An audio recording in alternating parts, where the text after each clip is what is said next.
आज की डेट है 14 सितंबर और ठीक 90 दिन बाद यानी 3 महीने बाद डेट होगी ऑब्वियसली 14 दिसंबर। और उस दिन होगा आपका पहला पेपर। तो hey guys, on this side from K Institute Indore, Swagat Nandan to everyone. आप सभी लोगों का बहुत बहुत स्वागत तो है, मगर एक रिमाइंडर कॉल है कि सिर्फ 90 डेज बचे हैं इस पूरे के पूरे दिन में। अब आपको दो चार चीज़ें समझनी पड़ेगी, वो ये है कि ये 90 दिन जो है वो आपके लिए बहुत ज़्यादा क्रिटिकल होने वाले हैं। आप सब लोगों को मेहनत करनी है इस चीज़ के ऊपर कि 90 दिन, अब ये 90 दिन फाउंडेशन में वापस कभी नहीं आने चाहिए। मतलब अब अगली बार अगर आपको कोई बोले कि 90 दिन बचे हैं तो वो इंटर का होना चाहिए, फाउंडेशन का नहीं होना चाहिए। तो अगर आपको ये चीज़ पानी है तो आप कैसे पाओगे? देखो, 90 दिन की पूरी स्ट्रेटजी मैं आपको बताने वाला हूँ A to Z। तो लास्ट तक वीडियो देखना, वीडियो को आधे में छोड़ना मत। सो पहली बात, आपको इस 90 डेज में क्या करना है? आपको इस 90 डेज के अंदर बेटा गेट मत खोलना बेटा। चलो, 90 डेज के अंदर आपको क्या क्या करना है? 90 डेज के अंदर सबसे पहली चीज, आपको पूरा का पूरा कोर्स कंप्लीट करना है। यानी जितना भी अभी तक आपने पढ़ा है, जितना भी जो नहीं भी पढ़ा है, वो सब भी आपको 90 डेज में कंप्लीट करना है। Point number 1। पॉइंट नंबर 2, क्या इस पूरे कोर्स को एटलीस्ट 1 या 2 बार रिवाइज करोगे? इससे कम तो हो नहीं सकता, तो एटलीस्ट 2 बार आपको इस पूरे कोर्स को रिवाइज भी करना है। तीसरी चीज, क्या MTP RTP भी खत्म करनी है? क्या पास्ट एग्जामिनेशन क्वेश्चंस भी खत्म करने हैं? साथ ही साथ क्या बहुत सारी टेस्ट भी देनी है? ये 5 चीजें आपको इन 90 दिन के अंदर करनी है। लेकिन मैं आपसे बात कर रहा हूं डेफिनेटली मैथ्स की। कोर्स तो पूरा है ना भैया। आपको अकाउंट्स भी खत्म करना है, लॉ भी खत्म करना है, इकोनॉमिक्स भी खत्म करना है, और साथ ही साथ मैथमेटिक्स भी खत्म करना है। तो कोर्स कंपेरेटिवली बड़ा है। हम यहाँ पे सिर्फ एक ही सब्जेक्ट की बात कर रहे हैं, जो कि है हमारा मैथमेटिक्स, स्टैटिस्टिक्स एंड LR। ना आपको कुछ बातें समझनी पड़ेगी। सर, बहुत सारे बच्चे एक गलती करते हैं, वो बोलते हैं हम 100% स्कोर कवर करेंगे। देखो, बहुत बार 100% कोर्स न करना ही समझदारी है। लाइक अगर आपको किसी को एक आधा चैप्टर डिफिकल्ट लगता है तो एक आधे चैप्टर को छोड़ा जा सकता है विद दी कॉस्ट। लाइक मैं एक एग्जांपल देता हूँ, इनइक्वलिटीज है, नहीं समझ में आ रहा भैया, 1 या 2 मार्क का चैप्टर है, ठीक है, छोड़ दिया। फोकस जो है 100 मार्क्स पे कभी भी, अगर आपको लगता है अगर आप कमजोर हो तो 100 मार्क्स पे मत करो, 70 पे करो, 80 पे करो। लेकिन 80 ऐसा होना चाहिए कि भगवान भी नीचे उतर जाना, तो फिर गलत नहीं निकलना चाहिए। मतलब फोकस क्या करना है? हम हो सकता है कम कोर्स करेंगे, लेकिन इतना अच्छे से करेंगे, इतना अच्छे से करेंगे कि मजा आ जाएगा। Are you getting my point? नीचे देख लेना, भरत है तो उसको ऊपर बुला लेना। चलो, गेट बंद कर देना वापस से। कहने का मतलब क्या है? कहने का मतलब ये है कि ये सारी की सारी चीज़ें आप लोगों को ध्यान रखनी पड़ेगी। इन सब चीज़ों को आप अवॉइड नहीं कर सकते हो। अच्छा, अब यहाँ पे सर अगर हम डेट माने तो क्या होगा? देखो, सीधी सी बात है, आपका कोर्स जो है वो खत्म हो जाना चाहिए, वन टाइम कोर्स खत्म हो जाना चाहिए 15 अक्टूबर या मैक्सिमम 20 अक्टूबर तक, at any cost, at any way. ठीक है, बिकॉज कोर्स डिले हुए हैं, मैं जानता हूँ, इसलिए मैं आपको एकदम फाइनल डेट्स दे रहा हूँ। उसके बाद दीपावली है, 2-3 दिन तो मज़े मारोगे, मुझे मालूम है ये बात। तो उसके बाद आपका रिवीजन, देखो मेरा ऐसा मानना है कि कोर्स खत्म होते होते एक रिवीजन हो जाना चाहिए, ऐसा मेरा मानना है।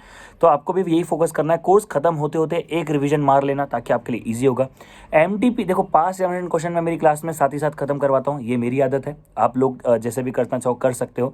अगर आप लोगों को लेना हो क्लासेस, तो वैसे जस्ट फॉर एन अपडेट है, अनअकैडमी का भी अनलॉक 20 आया है वापस से। सो अगर आपको वापस से चाहिए तो आप ले सकते हो, अनलॉक 20 आ गया है, 20% डिस्काउंट चल रहा है। आप कोड यूज़ कर सकते हो JD सर, जतिन निमला का JD SIR sir, JD sir लगा सकते हो, आपको अभी 20% ऑफ मिल जाएगा। हमेशा कभी भी लगाओ, आपको मैक्सिमम डिस्काउंट ही मिलता है। So coming to the point again, तो मैं अपनी प्लस कोर्स, अनअकैडमी के प्लस कोर्स में सारी की सारी चीज़ें करवाता हूँ। अब आप लोगों को यहाँ पे ध्यान रखनी पड़ेगी that what you have to do. भैया आप लोगों को इन सब चीज़ों को ध्यान रखना पड़ेगा। कोर्स आपको ख़त्म करना है, हर एक चीज़ को आपको मेजर करना है, ठीक है। MTP RTP सब कुछ खत्म करना है। अब एक और चीज़ है, पास्ट एग्जामिनेशन क्वेश्चन जब आप करो तब आप स्पेसिफिकली एक और तरीके से करना चाहिए। आपको किस तरीके से करना चाहिए? सर इस तरीके से करना चाहिए जिस तरीके से आपका आप अपन पेपर नहीं आता है वैसे करना है, ठीक है। सर आपकी कोई बैच आने वाली है, एक बार बता देता हूँ, हमारी कल यानी 15 सितंबर से एक बैच चालू हो रही है महाबली के अंदर, आप उसको ज्वाइन कर सकते हो, लिंक मैं आपको टेलीग्राम पर मिल जाएगी। Coming to the point again, मुद्दा क्या है बेटा इस पूरी प्रोसेस के अंदर? दैट 90 दिन के अंदर आपको बहुत कुछ करना है। अब आप ये भूल नहीं सकते हैं कि आपके पास है फाइनली 90 दिन ही। अगर गलती करी तो वापस से पीछे आ जाएंगे। सर कितने घंटे पढ़ना चाहिए? मैं ऐसे कुछ क्वेश्चन ले रहा हूँ जो बहुत ज़्यादा बच्चे पूछते हैं, कितने घंटे पढ़ना चाहिए? इसका कोई पैरामीटर नहीं है। आपके लिए हो सकता है 10 घंटे सफिशिएंट ओवरऑल की बात कर रहा हूँ, हो सकता है 12 घंटे सफिशिएंट हो सकता है बस 13 घंटे सफिशिएंट हो सकता है 6 घंटे सफिशिएंट हो। ये डिपेंड करता है आपके माइंड के ऊपर, आपकी कैपेबिलिटीज़ के ऊपर। सर मैथ्स के ऊपर कितना फोकस करना है? मैथ्स के ऊपर आपको फोकस करना चाहिए मेरे हिसाब से रफली 2 घंटे के आसपास का, मतलब 2 घंटे ओवरऑल बात कर रहे हैं, 2 घंटे, 2.5 घंटे, 3 घंटे, इससे ज़्यादा नहीं करना चाहिए। अगर आपका मैथ्स अच्छा है तो, अगर वीक है तो हो सकता है आपको ज़्यादा समय करना पड़े। सारे सब्जेक्ट्स को ध्यान देना है। अब अगर मैथ्स स्टेट एलआर की बात की जाए, सर हमें ना कुछ चैप्टर बहुत डिफिकल्ट लगते हैं। देखो मैंने पहले भी कह दिया, अगर कोई चैप्टर डिफिकल्ट लगता है तो उसे छोड़ना गलत नहीं है।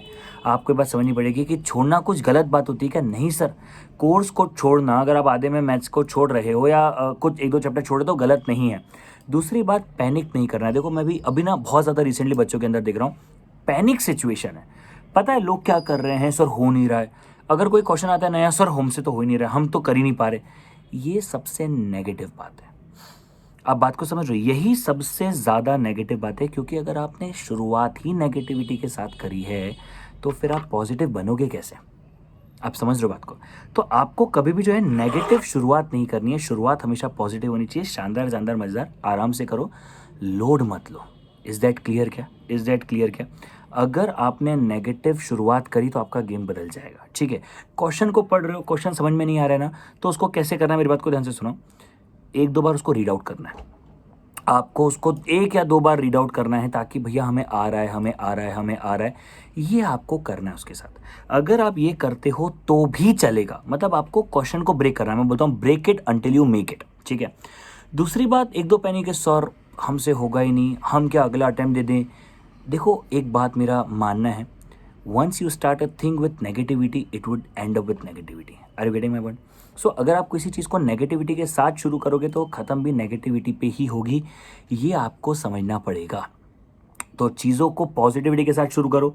Along with it sir 1-2 problem और आती है, वो ये है कि सर हम नॉन मैथ स्टूडेंट है। ये दुनिया का सबसे बड़ा झूठ है। मैथ्स हो या नॉन मैथ्स हो कोई फ़र्क नहीं पड़ता। मैं अभी 11-12 में अप्लाइड मैथ्स पढ़ा रहा हूँ। अभी हम लोगों ने नया चैनल भी चालू किया है। हम लोगों ने 6 नए चैनल चालू करे हैं। किंशुक के टेस्ट के अंदर भी हम लोगों ने टोटल 6 चैनल हो गए। किंशुक इंस्टीट्यूट, जतिन निमला के टेस्ट, यान करियर फंडा, 11-12 के ऊपर हम लोगों ने कॉमर्स हॉलिक बनाया है, और एक किंशुक इंस्टीट्यूट इंग्लिश बनाया है। तो हम लोगों ने ये सब किया है। मगर मैं एक चीज़ कहना चाहता हूँ कि ये सब झूठ है। ठीक है, हम मैथ से हैं, हम नॉन मैथ से हैं, इतना कोई फ़र्क नहीं पड़ता है। क्योंकि जब मैं वहाँ पे पढ़ा रहा हूँ ना, तो मेरी मेथड एकदम अलग है। मतलब मैं आपको बताना चाहता हूँ बात, जब मैं सेम टॉपिक लाइक वहाँ पे भी बॉन्ड है, वहाँ पे भी परपेचुटी, ये सब वहाँ पर भी है। जब सेम टॉपिक मैं वहाँ पढ़ा रहा हूँ ना, तो मेरी अप्रोच है लिख के करने की। और जब यही चीज़ मैं यहाँ पे करवा रहा हूँ ना, तो मेरी अप्रोच अलग है।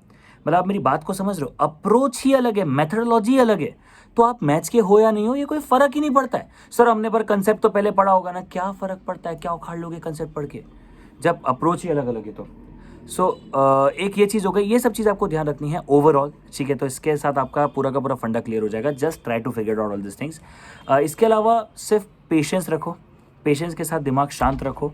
अगर ये सब चीज़ें कर लोगे तो पास कर जाओगे, मेरी गारंटी है। ठीक है, और आग लगा दो यार, 90 दिन है, इतनी मेहनत करो, इतनी मेहनत करो कि ऊपर वाला भी सोचने लग जाए, आपके आसपास वाले सोचने लग जाए कि ये कर सकता है क्या। और शोर जो है बेटा, जो काम है वो हमेशा साइलेंट में करो, और मेहनत जो है पब्लिक में करो। ये भी दुनिया का एक अच्छा रूल है। So do something which will help you a lot, जो आपको एक सही तरीके से हेल्प करेगा, जो एक सही तरीके से आपको लेके जाएगा। So that's the whole thing. I think that's, thank you so much. Bye bye tickers, मिलते चलो, बाय बाय। थोड़ा पढ़ लो, थोड़ा कर लो, हो जाएगा सब कुछ। चलो बाय बाय।